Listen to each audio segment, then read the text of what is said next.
So today, I never thought I'd end up doing this, but today we're going to be Pokemon Fire Red with only an Eevee and no items. Not only that, this is a race. This is going to be part of the Great Starter Race in collaboration with Batraptor Games, Aarantula, Christain Pokemon Champion, and Grenisect. We'll all be racing to see who could get the fastest time with each different starter in Gen 1. Their channels and videos will be linked in the description below. Without further ado, let's get the show on the road.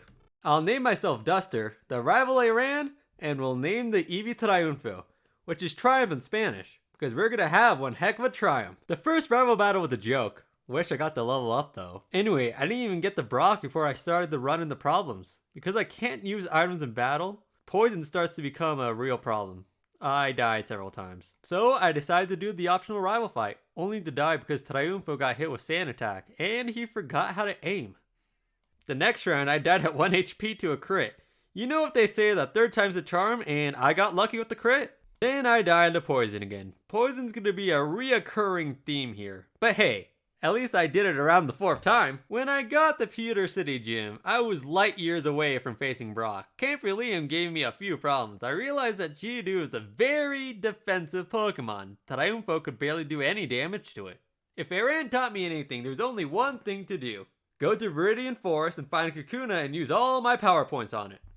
Now, Camper Liam's Geodude didn't even stand a chance. His Sandshrew on the other hand was a little tougher, but it's nothing that I can't handle. Brock on the other hand was a different story. While his Geodude went down easily, his Onix dealt way too much damage and the recoil and struggle didn't help me. So I decided to go back to Route 22, get some levels, get some attack EV from the Mankeys, and I got a few levels, and because of that, Triunfo learned Growl, which will actually be really helpful for the leader. Once more, I emptied all my power points on a Kakuna, and fought Brock again. This time, I still failed hard. While I did do a little bit more damage on the Onix, I still ended up a failure. It was just fruitless. But I had another strategy. I was gonna become Cancer. With Triunfo's moveset of Tackle, Sand Attack, Growl, and Tail Whip, by using all these moves is gonna be my saving grace. First, we had to use Growl 6 times so Geodude couldn't do much damage. Next, we had to use Sand Attack 6 times so Geodude can no longer aim. Next, we had to use Tail Whip many times. Here's the reason why. Geodude will not stop spamming Defense Curl, and we need to lower its defense as much as we can so we can get the 2-hit KO. If we keep spamming Tail Whip, eventually Geodude will use Tackle. Now, Geodude defense will go down one stage, and we need to patiently wait until Geodude will use Tackle 12 times. Now Geodude's defense is low enough so we can get the 2-hit KO. For Onix, I lost because using Growl 6 times didn't exactly save us. For round 2, we have to mix things up first. We have to do Sand Attack first, then Growl, then Tail Whip. Changing the order helped, and within 3 hours, we got our first badge. While the other racers are about halfway through the game by now, it didn't stop me because beyond this point, things were going to get easier. Well, except for the next rival fight because I regret replacing Squirtle with Eevee and I forgot how annoying Sleep Powder can be. On the second round we level up, we got Quick Attack, which helped us greatly, but we still got unlucky with the Bulbasaur. You know, as they say, the third time's the charm and Bulbasaur went down. After clearing up a few trainers, we now have Dig, which will help us with the upcoming fight. Misty was actually a joke, to be honest. The only scary thing about Misty was that she used a super potion, but other than that, Misty was really easy. Now we're gonna catch a few Meows. Fire Red pickup is different than all the other Pokemon games because it's not based on level, so we don't have to invest time in leveling them up. They have the highest chance of picking up berries, which is nice because for some god-awful reason, we can't really get berries in this game. We also have a chance of picking up some rare candies and PP ups, which is always nice. The rival battle on the SSN went easier than I thought. All the Pokemon went down in 1 to 2 hits, which was really nice. I got a scratch free with the Ivysaur when Sleep Powder missed. Lieutenant Surge was so easy. All I had to do was spam Dig and all his Pokemon fainted. As the lightning American who fought in the Great War lost to a little fox. Taking us all the way to the Rocket Game Corner is our first fight with Giovanni. His Onix and RHYDON went down easily thanks to Dig. Now that we have Takedown, our strongest move in this challenge, we were able to take down Kangaskhan. With Giovanni out of the way, now is our first attempt with Erica. Sadly, I was all out of cherry berries and paralysis crippled us badly. I had to do Lavender Town anyway, so maybe with Pickup we'll get another berry there. For our next rival fight in Lavender Town Tower, everything was going smoothly until we got burned, which ended us costing the fight. Second time around, I used Takedown much more and to my surprise was doing a lot more damage. Speaking of takedown, boy was I stupid. I one-shot of all of Erica's Pokemon with takedown. It was easier than I thought. Well, at least I'll save the cherry berry for later, I guess. Since we're in the neighborhood, we bought a copy of Aarantula, which we'll use for the late game. SNORLAX is going to be important. Not only does it learn strength, but it also learns surf as well. I mean, a Krabby works as well, but Snorlax is cooler. Also, after the fight, I realized Snorlax isn't holding leftovers. The only way to get leftovers is I have to use the item finder exactly where Snorlax was. It's gonna take around 2 hours. While I'm catching Pokemon for the Dex, I decided to fight Koga. I'm so high level that Bite is a 2 KO for coughing. His Muck gets one shot to a crit. For his wheezing, I realized I do more damage while takedown than using Bite anyway, and I got another crit. We're now in Silco fighting our rival. We took the fastest route and ignored trainers to make up for all the lost time. As the fight goes on, we're taking massive damage, but we're slowly healing it all thanks to leftovers. And you guys told me it was a bad idea. Well, it all went downhill from when our rival Aran threw out his newly evolved Venusaur. And wouldn't you know it, got a crit thanks to Razor Leaf. I mean, it does have a higher crit ratio, but I guess I can't complain too much. Second time around, Venusaur went down. Giovanni was tricky because I forgot about Poison Point. Every time Typhuno makes contact with Nidoking or Nidoqueen, there was a 30% chance of getting poisoned. Poison will sadly do more damage than the leftover can heal, so we've got to try not to get poisoned. Second time, I made it to the Rhyhorn, but I didn't have enough health to beat it. The third time, I got paralyzed by Slam by the Nidoqueen. It only has 30% chance of happening. And eventually, I got good enough luck to not get poisoned or paralyzed. Sabrina was a joke. I was so over leveled that everything died to Bite. For Blaine, I actually had a little trouble. The biggest problem was this Arcanine, which he used Fire Blast and did way too much damage. So I took Aran's advice and decided to use Double Team. The funny thing is, I got the crit on the Arcanine and I didn't even really need it. If I tried one more time. Then I foolishly decided to go to the Sevi Islands just for a PP up and a rare candy. I have 15 rare candies by now, by the way. For the 8th badge, I had the same exact problems with Giovanni than I had before. Poison Point is a real pain, and so is Paralysis and Slam. Eventually, I did it. For the second to last rival fight, it was pretty easy, despite the fact that there was 2 Intimidates. Hey, I got lucky on that dang Venusaur and it died to a crit. Lorelei was probably the easiest Elite Four member I fought. I only had trouble with the Jinx because it put me to sleep, and she tried to stall so much. I almost died because of it, but I still got past it.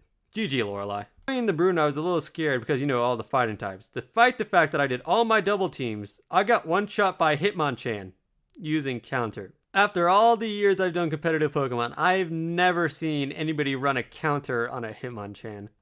But, you know, on the second time around, Hitmonchan died. So did the Hitmonlee. But the Machamp I got really unlucky with the Machamp. He one-shotted me despite the fact that I had the double team up. Third time around, the Machamp was dead, and there goes Bruno. Agathis is pretty easy as long as you don't get poisoned. Second time around, I did it. The fight with Lance was very underwhelming. Well, the only real challenge was the Gyarados using Intimidate, but other than that, it was pretty easy.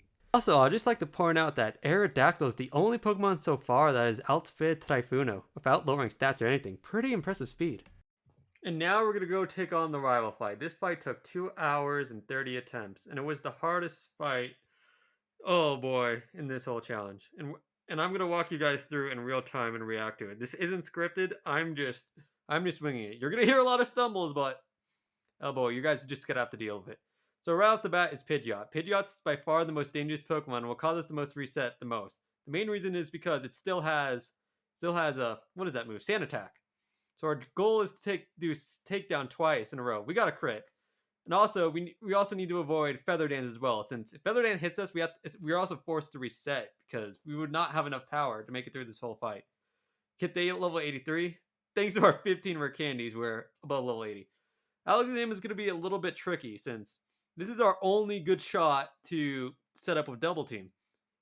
And we're going to do it all 6 times. Because the main reason why is because on turn 1 or 2, Alakazam will use Reflect. Well, I mean, it used Psychic here, but most of the time it will use Reflect eventually. And even if it hits us, it doesn't do too much damage. Well, that did it. That was more on the wider end. But we're doing well. But here, thanks to leftovers, we could slowly recover our health. And we're just getting lucky here with Double Team because it's going to use Future Sight. Future Sight isn't going to do, will buy some time. And if you use Reflect, that's also going to buy us time. And eventually, we're just going to heal all that damage away. And once we get all these double teams up, we're going to be fine and dandy here. Because Bite will do a decent amount of damage to Alakazam once we get there. As you can see, Future Sight failed. And Future Sight never hits me in this run at all, which is really, really good. And now we're getting, I believe we're at 5 at the moment. Future Sight is just wasting its time. And you're going to see a really interesting thing with the AI. Because once we start doing Bite, Alakazam is going to go straight from attacking us to trying to heal all that damage away. It's really fascinating how Gen 3 AI works. See? It used Recover. And now, because we got Alakazam in a Recover loop, it's no longer going to attack us, and we could fully heal all this health away with leftovers, which is real nice. And eventually, we're going to... Since he flinched, we can now trigger the full restore. A real interesting about Gen 3 AI is it's only going to use one full restore for Pokemon, except for the very last Pokemon.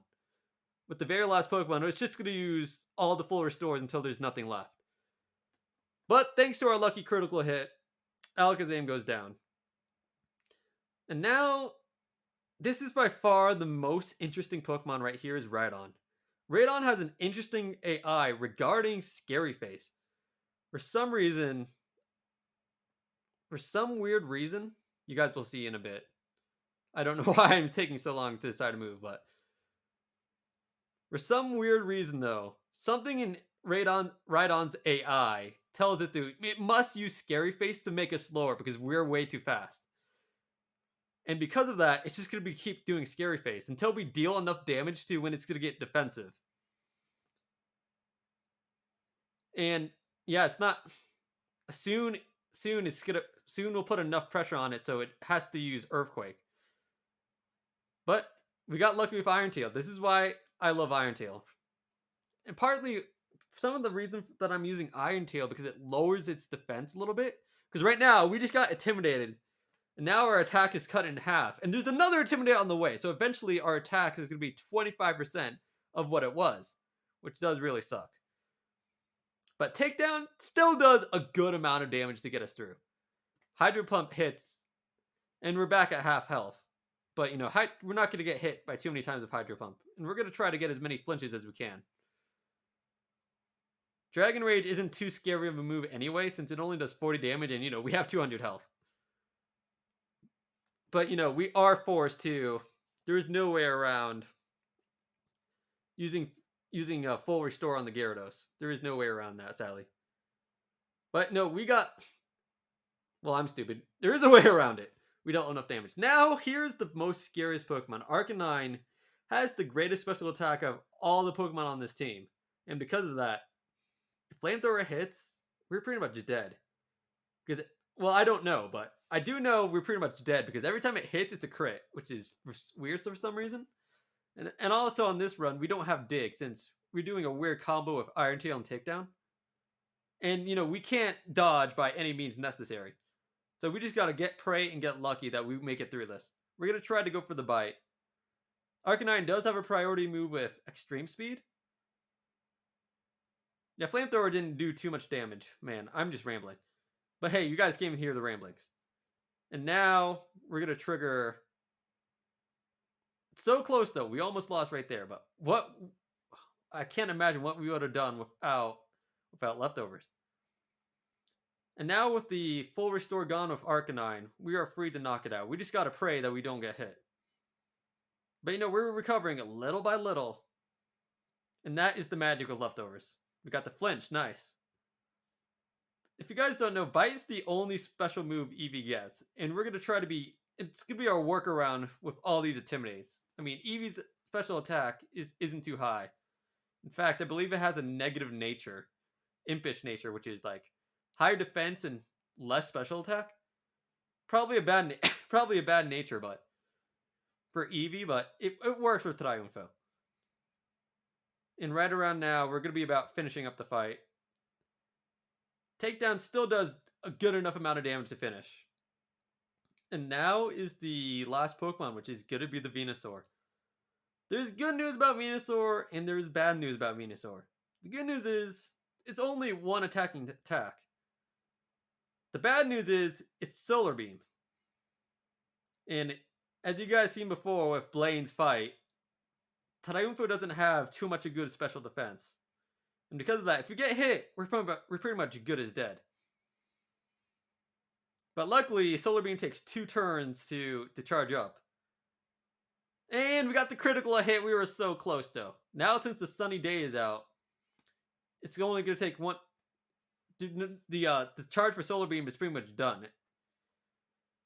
And now, just like Mike Tyson in the boxing ring, knocking him down once does not win you down the fight. We have to do it a few more times to get that good OTKO.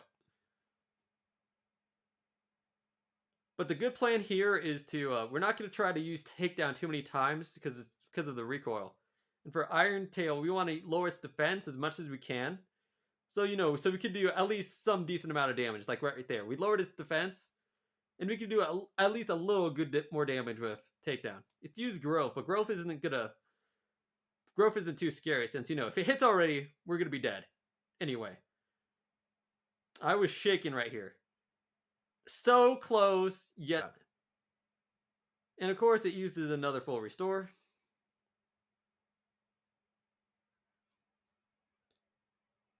And I believe that is the last one. We just got to knock out the Venusaur as quick as we can.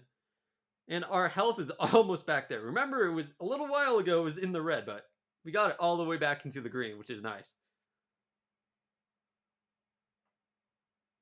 Just got to pray with Iron Tail that did a good amount of damage, and it's going to do a little more, because I believe we get one more defense lower, if memory serves correct. And we're going straight for the takedown. So close! And I believe our rival is all out of full restores. And the match is over, and our race is finished. This challenge had its ups and downs. The biggest was the very start of the game and the very last of the game, but I believe everyone struggled at the very last of the game. And of course, though, this is my first big first Pokemon challenge that I finished. And I want to thank everyone for watching, everyone who supported me despite the fact that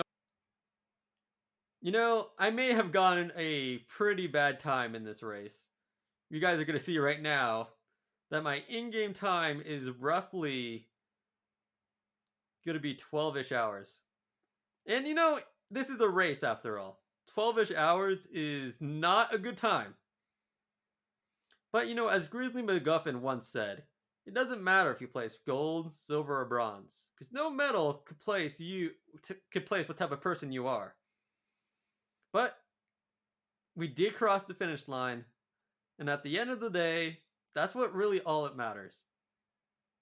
12 hours, in-game time 12 hours, but this fight took 2 hours, so it's roughly... So if you're going to give me an estimate of all my in-game time, I would say it's around 14.5 hours. Is it because I fought all the trainers? Possibly yes. But in the end, I feel like 30 tries at the final fight was worth it, and other people had struggles. I want to thank you guys all for watching. I'll catch you guys all on the flip side.